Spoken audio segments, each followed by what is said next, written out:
All right, we're on the record. Record should reflect we are outside the hearing of the jury.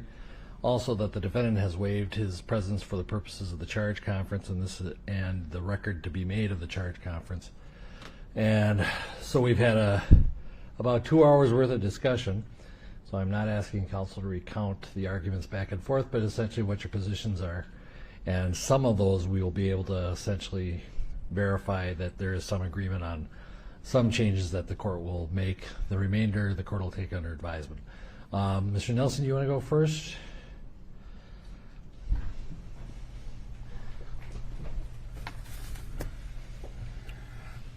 Thank you, Your Honor. Your Honor, principally from the defense perspective, in terms of the draft jury instructions, our primary comments, I'm just... Sorry, I forgot to call it. Hold on.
Hi, is this Mr. Iyer?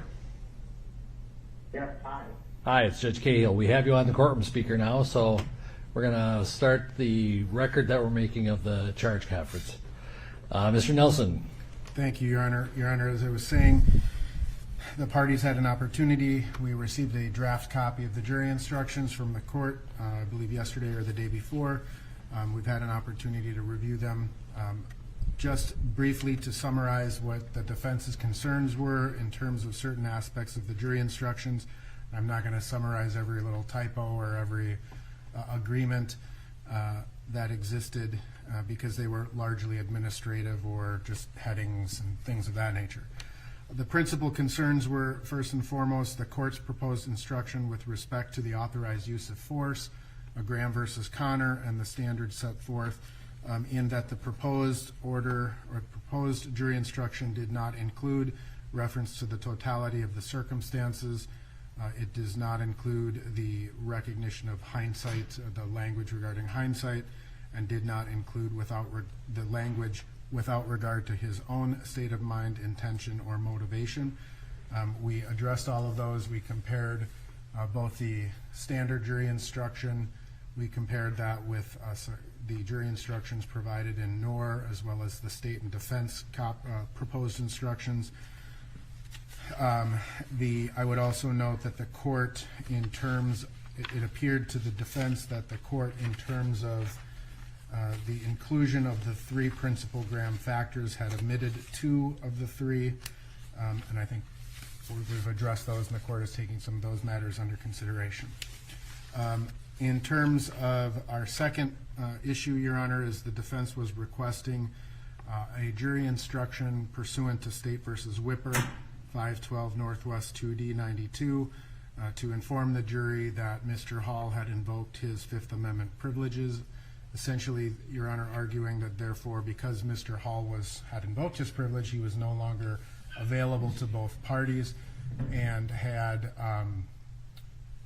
that essentially, because the defense referenced Mr. Hall in the opening statements, and it's an explanation as to why he did not testify, not to infer that he has somehow done anything illegal. Let me back up just on the use of force instruction, just so the record's clear. I think we all agreed in chambers that the court would abandon its use of force draft and start off of the state's draft with possible language tweaks to that language. Is that your understanding as well? Agreed, Your Honor, specifically to include the totality of circumstances test, as well as the without in regard to his own state of mind, intention, or motivation language. The hindsight, I know the court has some issues. Again, it was the defense perspective that the hindsight language comes directly from Connor. It's incorporated into the Minneapolis use of force manual, and it was testified to fairly extensively by several witnesses during the course of this case. But yes, I would otherwise agree with the court. All right. I'm sorry to interrupt you. What's the next one? The Whipper instruction, but we've discussed Yep. that. Your Honor, I had also just administratively requested the instruction relevant to bench conferences. My recollection is the court had instructed the court as to sidebars or bench conferences at the opening of the case. I was just requesting that that be re-included back into the final instructions. Let me stop you a second again. Regarding the Whipper instruction, you did mention Mr. Hall in opening. Did you mention Ms. Hill in opening? Yes. Okay. All right. As far as the bench conference, I think was just really an administrative issue, and it's a standard jury instruction that I would have asked to be included. There was a significant amount of discussion about superseding cause, the language around superseding cause. I asked the court to continue to use the standard jig as it had been submitted to the parties. The third-degree murder instruction, there was a substantial amount of discussion over the third-degree murder instruction.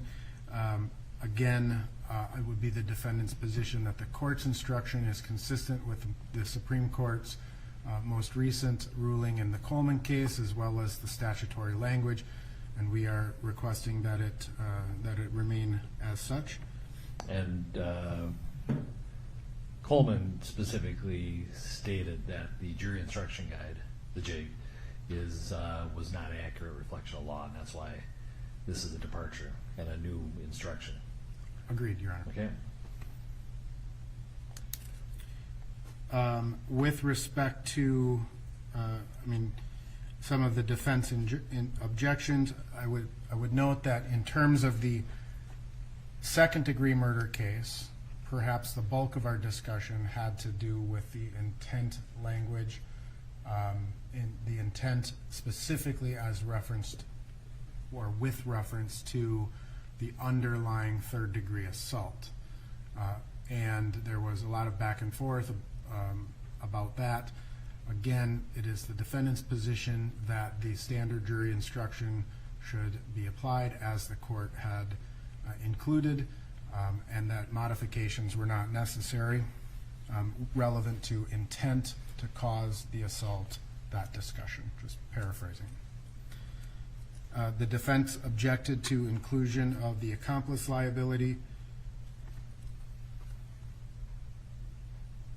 And just so the record's clear, the court's original draft excluded Crim Jig 4.01 accessory liability, but added in the elements that the defendant acting alone or assisted by others, and the state had some concerns about that they can speak to, but that I did indicate that we are going to put in some form of 4.01 back. If the court puts it back, it's my understanding, Mr. Nelson, that you are agreeable with having it only once as opposed to once after each charge. Is that correct? Correct, because again, Your Honor, the defendant's position in that regard was if accomplice liability was going to be included as to each potential charge, then so too should the Graham versus Connor standard be. And for ease of purposes, it should be ease of understanding the instructions, I should say. If the court is going to put that back in, it should be in a single place, and then it should be removed from the definition. So there was that whole discussion of how many times, where is it going to be? Correct. So yes, if the court is going to put it in, it should be in a single place. All right. Similar to how the court has dealt with the other definitions and defenses. The last thing that I had noted, at least just quickly, the state had made a request relevant to the duties of judge and jury, asking the court to include the standard jury instruction relevant to the jury not being considerate of punishment. The court indicated that it, and I noted that it did also include that language, but at a later part in the instructions.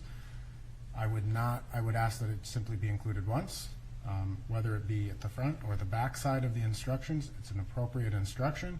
It's a part of the standard jury instruction guides, and I would submit to the court that it should just simply be included once at the risk of highlighting this.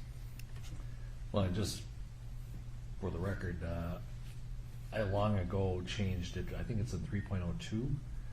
Usually in the standard jury instruction guide, I pulled it out of that and put it in the end where the court discusses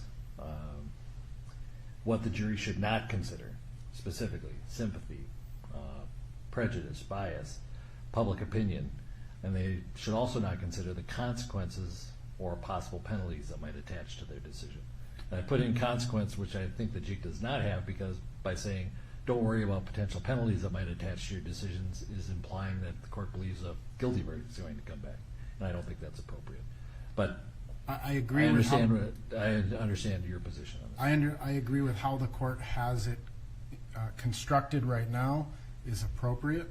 So the inclusion of it at the beginning in terms of the roles and duties of the judge and the jury, number one, I think it's duplicative. Number two, I think it's appropriately placed within the context of these instructions in the list of things that the jury should not consider. All right. And I agree with the change of the word consequence. All right. And I would note that you did file proposed jury instructions, and as I said when your client was present, I consider that a motion to include, and if the court fails to include it, that's essentially denying your motion, and that preserves the issue for appeal. Precisely, Your Honor, and that's why we didn't end up talking a lot about a lot of the either side's instructions. All right. Thank you. Mr. Frank, you going to address it? I think Mr. Iyer will summarize first, Your Honor. All right, Mr. Iyer, if you could, you're appearing by phone. If you could summarize the positions. Thank you, Your Honor. I have 8 points that I'll quickly run through, and Mr. Frank can supplement anything that I've missed.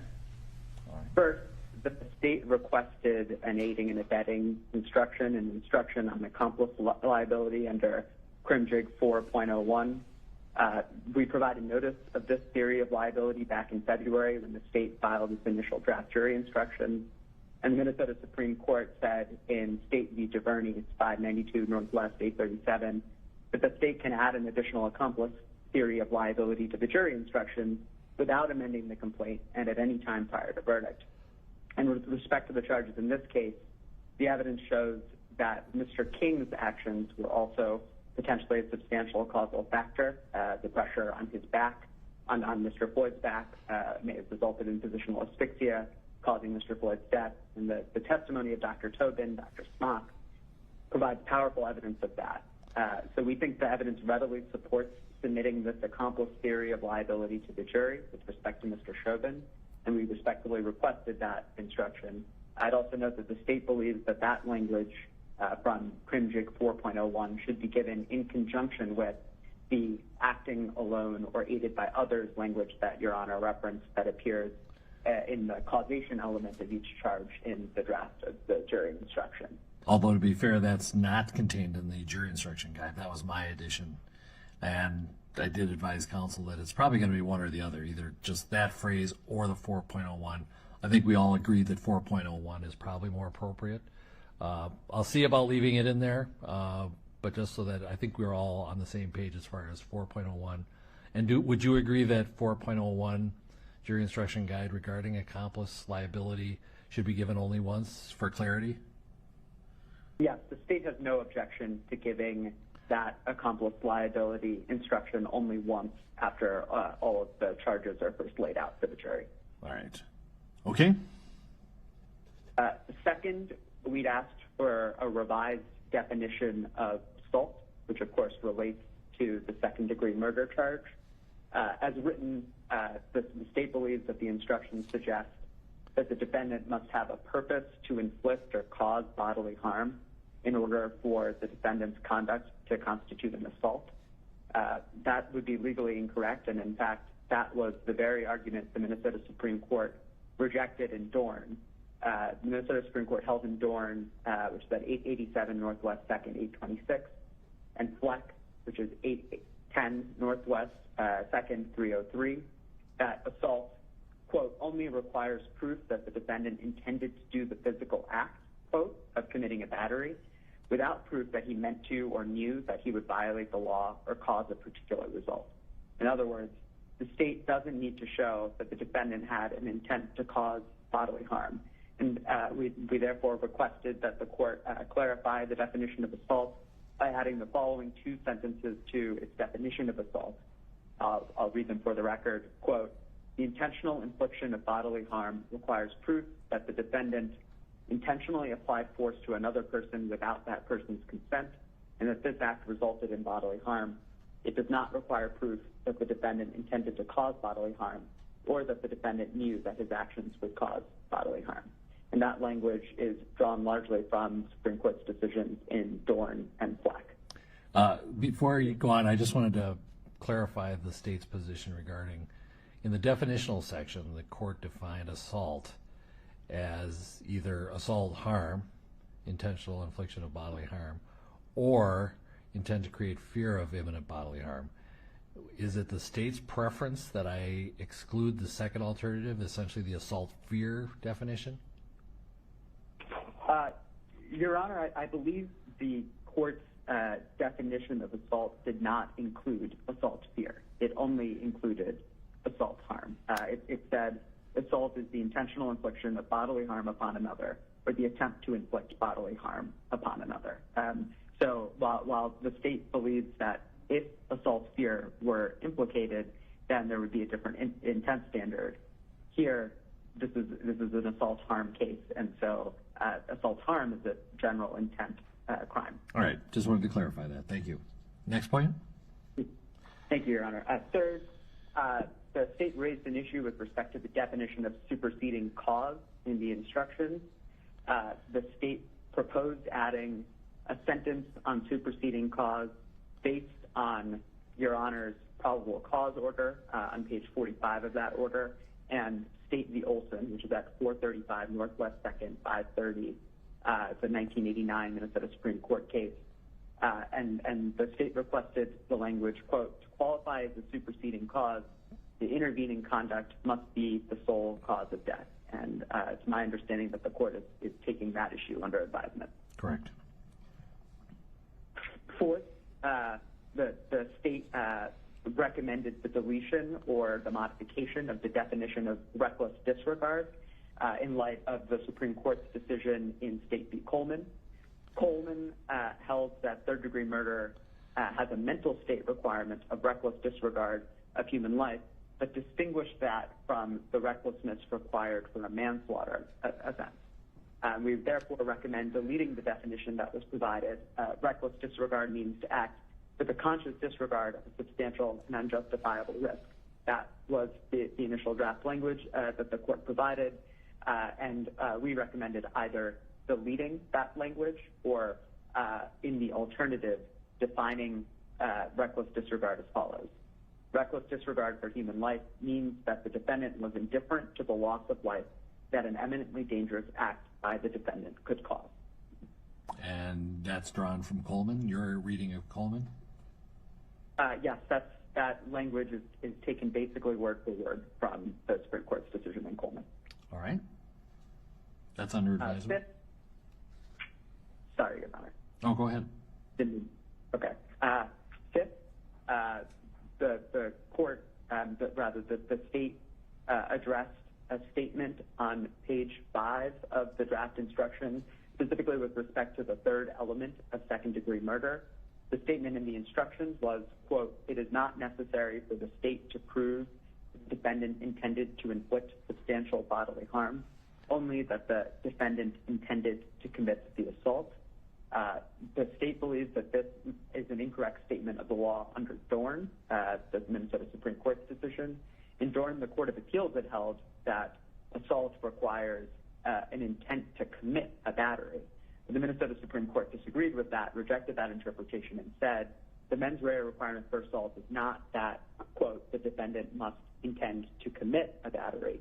Rather, the defendant need only intend to commit an act that constitutes a battery. And the Supreme Court said that that distinction was important because the intent to commit language suggests that a defendant wouldn't just need to know the facts that make conduct illegal, but would also need to know that his or her conduct broke the law. And so we propose modifying this language by using language directly from the Minnesota Supreme Court's decision in Dorn. I'll read it for the record. Quote, "It is not necessary for the state to prove that the defendant intended to inflict substantial bodily harm, only that the defendant intentionally applied force to another person without his consent." And again, that comes from Dorn, 887 Northwest 2nd at 831. And the Dorn language is not currently in the jury instruction guide for murder in the second degree, is that correct? Or assault 3? Am I correct on that? All right. Okay, next. 6, the state addressed the statement on page 6 of the draft instructions, and specifically with respect to the third element of the third-degree murder statute. It's repeated twice in that third element, that the act must be, quote, eminently dangerous to other persons. Our objection stemmed from the use of the word persons there, as that instruction could confuse and potentially mislead the jury as to the applicable law in light of the Minnesota Court of Appeals' decision in Knorr. Specifically, that is the instruction the court provided, the draft instruction, might suggest to the jury that this element is satisfied only if the act is eminently dangerous to multiple other persons. But in Knorr, the Court of Appeals held that the third-degree murder statute, the reference to perpetration of an eminently dangerous act to others, doesn't preclude its application when the death-causing act endangered only a single person. And so to address the problem, the state asked the court to change the language eminently dangerous to other persons to, quote, eminently dangerous to another. 7th, the state raised an issue with respect to the fourth element of third-degree murder, this was on page 6 of the draft jury instruction, and asked the court to delete the phrase, quote, may not have been specifically directed at the particular person whose death occurred, unquote. And that clause, the state believes, is likely to be confusing to the jury, that may not, the word may not, can be interpreted in two different ways. It can be interpreted as need not have been specifically directed, or it could be interpreted as cannot have been specifically directed. And the former interpretation would be consistent with Knorr, but the latter would not be. So need to. You would prefer need to as opposed to may have, or may not have been. I think, Your Honor, we would prefer that the clause that I pointed to may not have been specifically directed at the particular person whose death occurred be struck, but in the alternative, the court could change may not to need not. Okay. So your first position is strike the phrase. If not striking the phrase, then change may to need. Yes. Okay. Correct. All right. Thank you. Thank you, Your Honor. And then the last issue, which Mr. Nelson raised, is that and adverted to, is that the state asked the court to add a warning against the jury considering punishments during the guilt phase at the beginning of the instructions. As Mr. Nelson mentioned, the CrimJig 3.01 includes within it a paragraph on the fact that the jury may not consider possible penalties. And the state asked that this instruction be given to the jury up front rather than at the very end of or near the very end of the instruction. And at a minimum, the state requested that the language in CrimJig 3.01 be provided to the jury at some point in the instructions, even if it is towards the end of the instruction. All right. Anything else from the state? Mr. Frank, you have some additional points? I may, Your Honor, just briefly. If you would.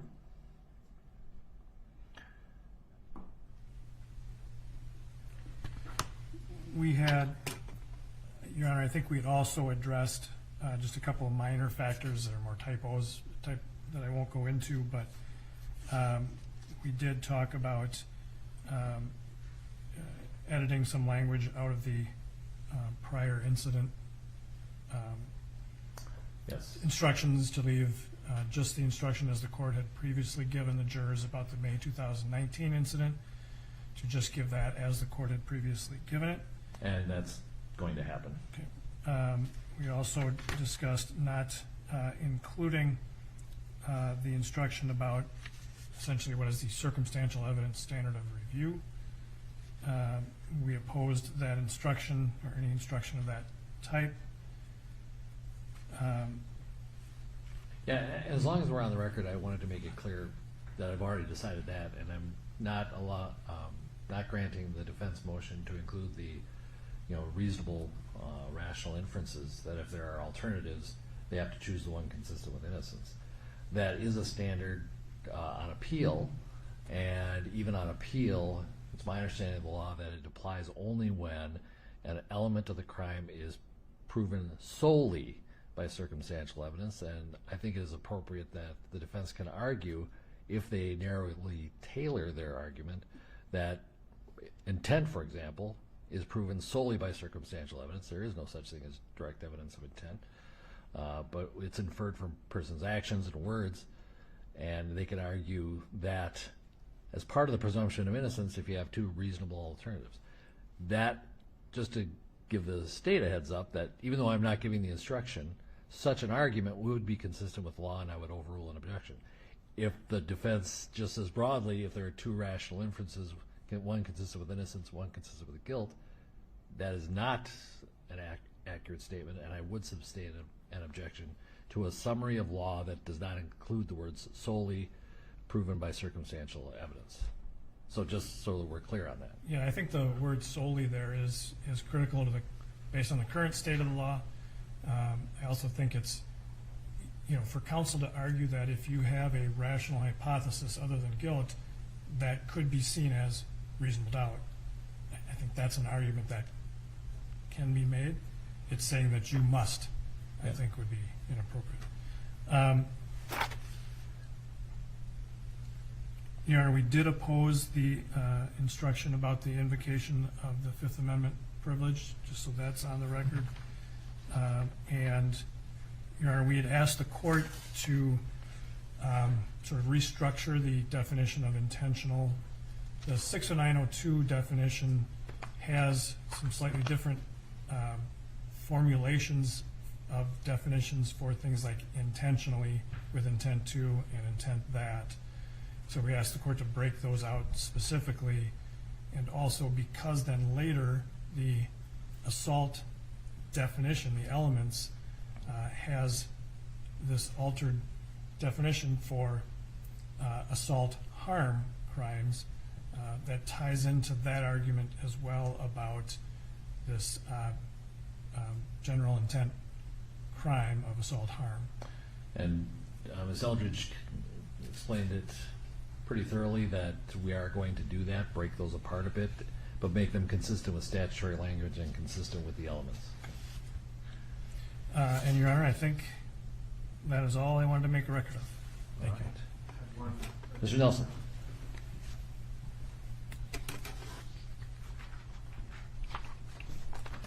Your Honor, the only other thing relevant to the state's definition of the reasonable use of force was we had discussed removing the last sentence of the second to the last paragraph that states whether the officer's own conduct during the incident unreasonably created the need to use such force.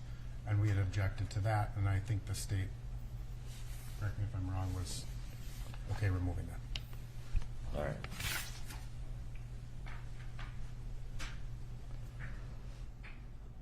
All right, I think we've made a record of pretty much what the different positions were. Some I've indicated what we are going to do. Some, the rest are going to be under advisement. Mr. Schaefer and I will put our heads together, come up with a draft to hopefully get it to you tonight, but let me promise by 9 o'clock tomorrow morning so that you aren't waiting up till midnight and we've not been able to get it to you. We want to make it right, obviously. So, but we understand you're all sort of preparing closings, and so you'd like to know what the instructions are. So we will act with all haste that we may do so, get you out a good draft. Keep in mind, when you respond to the draft, it's strictly about typos. We're not going to re-argue the substance. Okay? All right. Thank you. See you at 9 o'clock Monday.